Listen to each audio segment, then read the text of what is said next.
কাশ্মীরে সন্ত্রাসী হামলার পর যুদ্ধের প্রস্তুতি শুরু করেছে ভারত।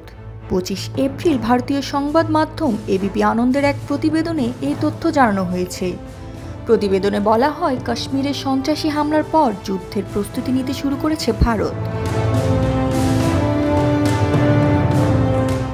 এর আগে ভারতের পহেলগামে হামলার ঘটনার পর পাকিস্তান ঘোষণা দেয় তারা ক্ষেপণাস্ত্রের পরীক্ষা চালাবে।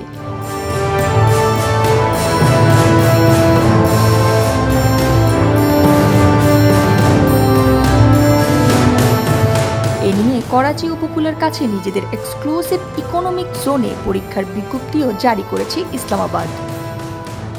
পাকিস্তানি নৌবাহিনীর পক্ষ থেকে জানানো হয়েছে 24 থেকে 26 এপ্রিলের মধ্যে এই মিসাইল পরীক্ষা সম্পন্ন হবে। পাল্টা প্রস্তুতির অংশ হিসেবে ভারতও সামরিক তৎপরতা জোরদার করেছে। বৃহস্পতিবার মিসাইল ধ্বংসের সফল পরীক্ষা চালিয়েছে ভারতীয় নৌবাহিনী।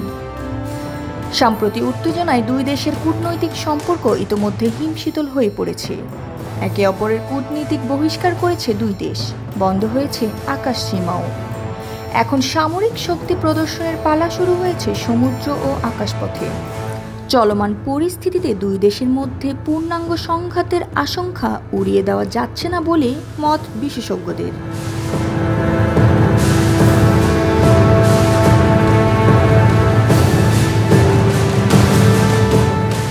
আর এই জ্যোতি দৃষ্টি 24।